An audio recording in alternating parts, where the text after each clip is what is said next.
Okay,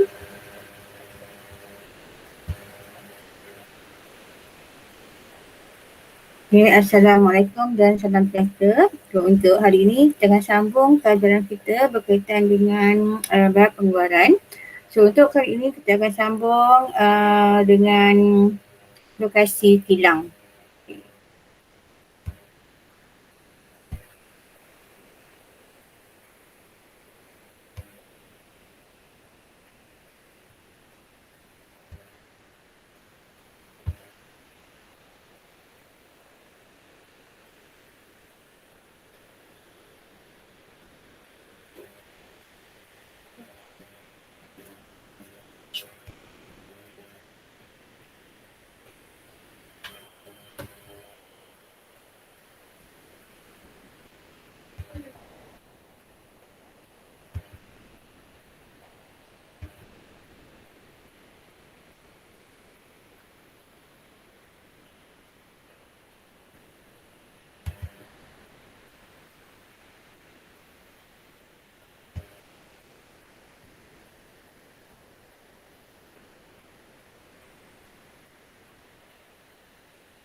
Okey, untuk kali ini saya akan terangkan berkaitan dengan pemilihan lokasi kilang. Sebelum tu kita kena tahu dulu objektif pemilihan lokasi kilang. Okey, ada beberapa objektif pemilihan lokasi kilang. Okey, yang pertama ialah memilih satu lokasi yang strategik. Okey, untuk kilang, apa yang perlu dilakukan ialah memilih satu lokasi yang strategik, iaitu lokasi yang strategik ni bermaksud lokasi yang berhampiran dengan kemudahan asas, yang ada pelanggan dan juga kemudahan bahan mentah. Okay, sebab bila lokasi kilang yang jauh daripada kemudahan yang ada ataupun pengguna pelanggan itu mendapatkan bahan mentah yang sukar, kilang tu sukar untuk beroperasi. Contohnya kilang kelapa sawit berhampiran dengan ladang sawit. So bila lokasi kilang tu berhampiran dengan kawasan yang senang memperolehi bahan mentah, so tak ada masalah sebab kita boleh dapatkan bahan mentah pada masa yang kita nak. So tak perlu nak cari bahan mentah yang jauh-jauh, dia ada berhampiran dengan lokasi kilang tersebut. Yang keduanya, menjimatkan kos. Okay, kalau lokasi kilang tu dah strategik, bahan mentah senang diperolehi, so dia akan menjimatkan kos pengeluaran. Okay, so menjimatkan kos ni kemudahan yang diperoleh oleh kilang dapat mengelakkan pelaburan sampingan. So kita dah siap ada kilang yang berhampiran, so memudahkan operasi pengeluaran. So tak payah nak tunggu pelaburan-pelaburan yang sedikit-sedikit lah. Biasanya dekat kilang ada satu orang akan membuat pelaburan jangka masa panjang. So kalau dah kita nak jimatkan kos, tak perlu tunggu pelaburan-pelaburan yang runcit-runcit. Okay, contohnya kemudahan awam yang sedia ada dapat mengelakkan daripada membina jalan raya, dengan itu kos pengangkutan dapat dijimatkan. So bila lokasi kilang tu dah strategik, so kemudahan pengangkutan pun ada, bahan mentah pun ada, so dia akan menjimatkan kos untuk kita mengangkut pengeluaran kilang tu. Okey, jadi dia akan menjimatkan kos kita. Okey, yang seterusnya ialah memaksimumkan keuntungan. Okey, bila kita buat pengeluaran ataupun kita buat perniagaan, tapi ini untuk pengeluaran, keluarkan produk dengan tujuan untuk memaksimumkan keuntungan. Jadi lokasi yang strategik ini dapat mengurangkan pengeluaran wang untuk membina kemudahan asas. So memudahkan pengusaha tu untuk menjimatkan kos dia. Itu yang penting sebab objektif pemilihan lokasi kilang ni yang penting ni adalah dia nak menjimatkan kos. Kita dapat untung banyak tapi kita boleh menjimatkan kos. So kita perlu letakkan lokasi-lokasi kilang ni di tempat-tempat yang strategik. Di tempat-tempat yang ada kemudahan-kemudahan tertentu. So memudahkan usaha kita untuk membuat pengeluaran. Okey, contohnya kilang dapat meminimumkan kos pengangkutan sebab memang dah ada pengangkutan di kawasan kilang. Okey, yang seterusnya ialah kemudahan logistik. Okey, logistik ni dia lebih kepada gudang penyimpanan barang. Okey, bila kita dah ada logistik, so mudah untuk kita nak simpan bahan mentah. So jadi kalau kita nak alihkan daripada satu tempat ke tempat yang lain, lebih mudah sebab kita dah ada buat penyimpanan bahan mentah tersebut dalam gudang. Okey, contohnya kemudahan mendapat bahan mentah dengan cepat dan lancar. Sebab kita dah letak dalam gudang. Dah ada gudang yang bahan dengan kilang. So memudahkan urusan pengeluaran. Okey, objektif yang terakhir adalah mewujudkan harga produk yang lebih kompetitif. Okey, ini maksud harga produk yang berdaya saing, ekoran penjimatan kos disebabkan faktor lokasi yang strategik. So, jadi kita boleh menjimatkan kos. Contohnya, penjimatan kos kepada kemudahan asas yang tersedia memberikan strategi mengurangkan harga produk. Okay, bila kita dapat kurangkan kos, so kita akan dapat letakkan harga produk tu pada harga yang kompetitif. Tak terlalu mahal dan tak terlalu murah, sesuai dengan keadaan pelanggan ataupun pengguna. Okey, itu ialah objektif. So macam mana pula kita nak tahu faktor yang mempengaruhi pemilihan lokasi kilang? Okay. Faktor-faktor yang mempengaruhi pemilihan lokasi kilang, yang pertamanya ialah ketersediaan tenaga buruh. Okey, bila kita nak buat pengeluaran, kena pastikan bahawa kita ada tenaga buruh yang bersesuaian dari segi kualiti dia dan juga kuantiti buruh tersebut. Kita kena tengok bergantung kepada kedudukan syarikat kita ataupun kilang kita. Kalau rasanya kita mampu untuk menyediakan tenaga buruh yang ramai, so kita boleh ambil tenaga buruh yang ramai bersesuaian dengan pengeluaran yang kita keluarkan. Okay, kenapa kita nakkan tenaga buruh yang bersesuaian, tak terlalu banyak, tak terlalu kurang, yang sesuai dengan pengeluaran produk kita. Sebabnya kita tak menjimatkan kos. Kita tak nak menggajikan tenaga buruh yang berlebihan. Ini akan mengurangkan kita punya keuntungan. So, sebab kita kena bayar kos yang tinggi.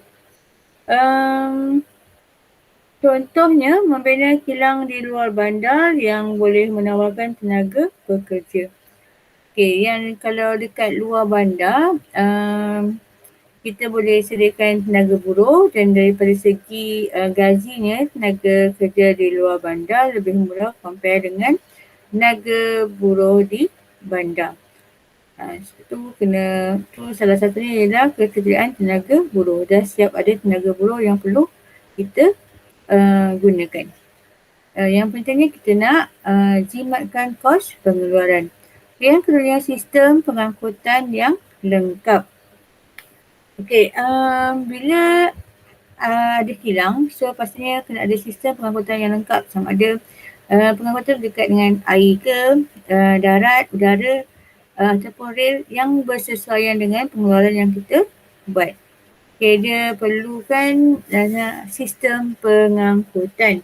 Okay, ini akan memudahkan kita untuk mengedarkan produk pengeluaran kita. So, memudahkan kita untuk mengangkut pengeluaran kita ke tempat lain, nak edarkan produk tersebut. Okay, contohnya kemudahan lebuh raya boleh mengedarkan produk ke tempat lain dengan mudah dan cepat. Biasanya orang guna dapur kilang hantar barang menggunakan lori. Itu yang lebih mudah sebab kosnya lebih murah. Tapi ada juga yang menggunakan rail, itu gunakan kereta api, itu kereta api barang untuk mengangkut produk pengeluaran ke lokasi-lokasi yang tertentu. Bergantung kepada jenis produk yang kita nak keluarkan. Okey, yang seterusnya ialah uh, intensif pelaburan.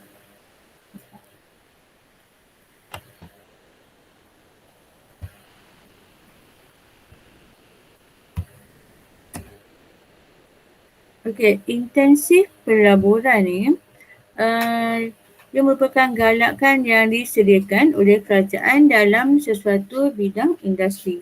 Okey, ini maksudnya kerajaan membantu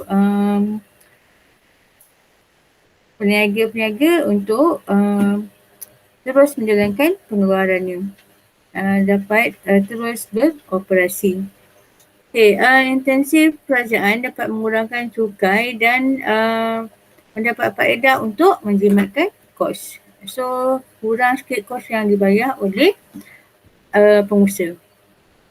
Okay, contoh pengurangan cukai bagi kilang yang dibina di luar bandar. Okay, biasanya antara bandar dan luar bandar, kilang luar bandar lebih murah. So, yang penting bila kita buat faktor lokasi kilang ni, keuntungan yang meningkat tapi kos pengeluaran yang rendah. Yang seterusnya ialah ketersediaan bahan mentah. Okey, ini mengambil kira kos pengangkutan yang murah, bahan mentah yang murah dan cepat menerima pesanan. Ini dah ada bahan mentah terus dihantar. Lepas kilang tu yang memudahkan kita dapatkan bahan mentah. So dengan ini dapat menjimatkan kos pengeluaran. Contohnya kilang sawit yang berhampiran dengan ladang kelapa sawit dapat menjimatkan kos pengangkutan, kos masa dan pengurusan. Okey, ini bila dia dah ada kilang berhampiran dengan bahan mentah, so memudahkan untuk terus beroperasi dengan cepat dan lancar. Okey, faktor seterusnya ialah berhampiran dengan lokasi pembuangan sisa-sisa pengeluaran. Okey, bila ada kilang, pastinya ada masalah pembuangan sisa-sisa pengeluaran. Dan kita tak nak ada berlakunya pencemaran. So, salah satu cabaran dalam pengeluaran ialah alam sekitar. So, kita perlu pastikan bahawa alam sekitar sentiasa terpelihara. So, lokasi kilang tu mestilah dekat dengan kawasan pembuangan sisa pengeluaran. Jangan kita buang sisa pengeluaran tu di sungai. So, dia akan ada pencemaran. So, kita perlu mematuhi undang-undang yang berkaitan dengan persekitaran. So, contohnya kilang berhampiran dengan pembuangan sisa-sisa pengeluaran yang disediakan oleh kerajaan. So, dia perlu pastikan, kilang tu perlu pastikan bahawa lokasi pembuangan sisa-sisa pengeluaran tu yang mengikut undang-undang yang telah termaktub. Okay, sebab dia ada dalam kilang, dia ada satu akta yang memastikan bahawa pengusaha perlu mengikut undang-undang yang telah ditetapkan. Dan jika melanggar peraturan, kilang tersebut boleh didenda dan digantung operasinya lebih kurang 2 minggu untuk siasatan. Okay. So, kena pastikan kilang tu tidak membuang sisa pengeluaran secara terbuka. Dia perlu buang pada lokasi untuk pembuangan sisa pengeluaran. Okey, seterusnya ialah kemudahan untuk kaki tangan. Okey, pekerja yang bekerja dalam kilang perlu mendapatkan kemudahan asas yang disediakan oleh pihak kerajaan. So, ini dapat mengekalkan pekerja berpindah dari satu tempat ke satu tempat yang lain. So, kemudian untuk kaki tangan, iaitu pekerja dalam kilang tu perlu disediakan kemudahan-kemudahan tertentu. Kilang perlu sediakan tempat lihat, kantin untuk keselesaan pekerja. So, bila dah ada kemudahan-kemudahan asas, kawasan kilang yang kondusif, so ini akan menyebabkan pekerja tidak akan berpindah ke tempat lain sebab dia dah selesa dengan keadaan dan keadaan yang kondusif di kilang tersebut. Kita perlu menjaga kemudahan kaki tangan pekerja sebab nanti kalau tidak menjaga kebajikan pekerja, pekerja akan lari. So siapa yang nak uruskan pengeluaran di kilang. Okey, yang seterusnya ialah iklim dan kos utility. Okey, iklim ni kena pastikan bila kita buat pengeluaran ataupun nak memilih kilang ni, tengok iklim yang sesuai di situ. Yang bukannya kita letakkan kawasan kilang tu yang dekat kawasan yang selalu berlakunya bencana alam. Seperti gempa bumi ke, gunung berapi, banjir ke. Kena kurangkan kawasan tu. Awak letak kilang dekat atas bukit, kemudian berlaku tanah runtuh, dah menyusahkan. So kena cari kawasan yang sesuai iklim. Dia bukan iklim yang sesuai daripada sebarang bencana alam. Okey, utility ni pula ialah air, berperan elektrik dan komunikasi. Ini kemudahan-kemudahan dekat kilang tu ada kemudahan air, elektrik, komunikasi atau perhubungan. So kalau kilang tu, yang awak bilang kilang tu lepas tu tak ada air, macam mana nak buat kerja? Kalau tak ada elektrik, tengah buat pengeluaran tiba elektrik tak ada. So macam mana nak target pengeluaran tu capai seperti apa yang kita kehendaki. Tu kena jaga juga. Okey, contohnya kita dirikan kilang dekat kawasan yang banjir. Lalu berlakunya banjir, so letak kilang kat situ, so kos kerugian siapa nak tanggung? Kita juga yang nak tanggung. So kalau berlaku banjir, tak boleh nak beroperasi, masalah juga. So kena pastikan iklim yang sesuai, yang bukan benar kalau kos kilang tu di kawasan yang bencana alam. Okey, yang terakhir ialah saiz dan kos tanah. Okey, saiz dan kos tanah ni maksudnya keluasan kilang tu. Berapa besar kilang yang kita buat untuk memudahkan perancangan susun atur kilang. So, bila kita buat kilang, saiz dia tu, tengok pengeluaran kita. So, kita kena tengok susun atur. So, kalau kilang tu nak buat pengeluaran tu yang jenis yang berat-berat, lepas tu kawasan kilang tu kecil, saiz kilang tu kecil, so dia mungkin akan menyebabkan masalah ruang. Sempit kilang tu dan mungkin susunan kilang tu, susun atur produk tidak sesuai. So dia mungkin akan berlakunya kemalangan kerana kawasan yang sempit dengan barang yang banyak. So kena tengok saiz tu sesuai ke tak sesuai bila kita tengok untuk mudahkan perancangan susun atur kilang. Okay, sebab kita tahu susun atur tu ada banyak jenis susun atur. So kena ikut sesuai dengan produk yang kita jual. Okay, kemudian kos tanah. Okay, kos tanah juga yang murah tapi tidak menjejaskan operasi kilang. So, kos tanah ni kita tengok. Kita beli tanah ataupun kita sewa tanah lebih murah. Kena kira lah kos dia. Kalau kita beli tanah tu milik kita. So, kalau nak bayar pun insuran tu berapa je lah. Kalau macam kita sewa tu sampai bila kita akan sewa, so dia akan lebih sikit kita punya kos yang kita tanggung.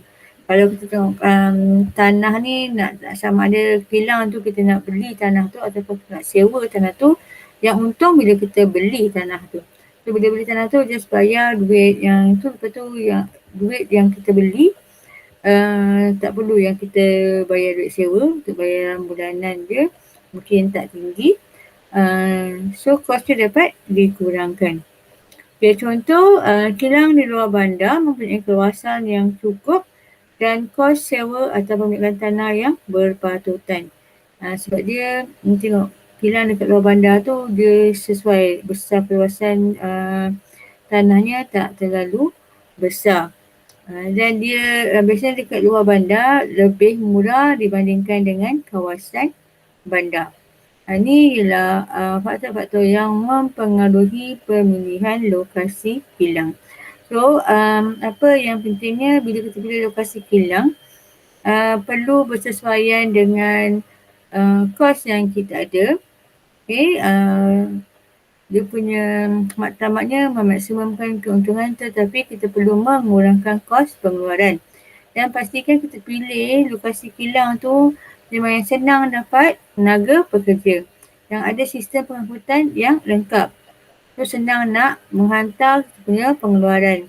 Kemudian intensi pelaburan. So ini kalau pelaburan sampingan. Kalau ada yang nak buat investment, dia boleh buat pelaburan secara terus, tak payah nak tunggu lama-lama dalam tempoh masa yang singkat. Ketersediaan bahan mentah. So kilang tu kena berhampiran dengan kawasan yang ada bahan mentah. Kalau sumber bahan mentah tak ada, pergi dekat kawasan yang kering kontang macam dekat hutan, tak ada apa, tak sesuai untuk nak bina kilang. Okay, kemudian berhampiran dengan lokasi pembuangan sisa-sisa pengeluaran. So, kena pastikan ada kawasan yang untuk pembuangan sisa pengeluaran, bukannya berhampiran dengan kawasan penempatan.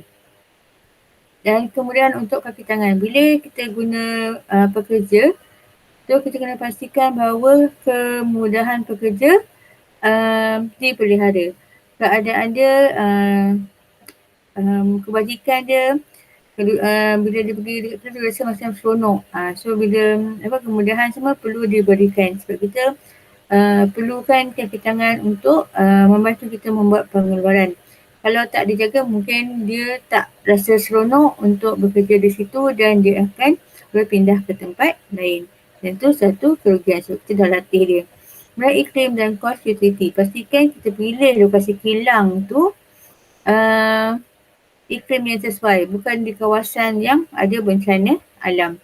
So, utility, pastikan ada air, ada elektrik, ada kemudahan-kemudahan perhubungan, senang berhubung.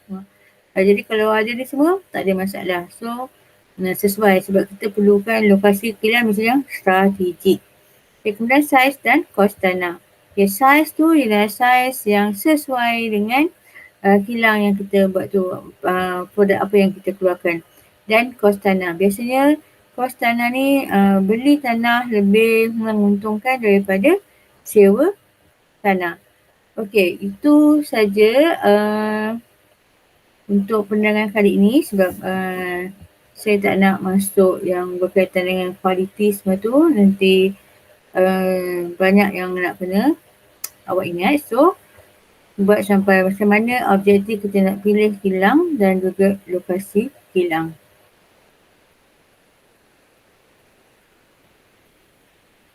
Okay, itu saja untuk hari ini. So, kita akan sambung dengan kawalan kualiti pada pelajaran yang akan datang. Okay, terima kasih semua. Jumpa lagi next class.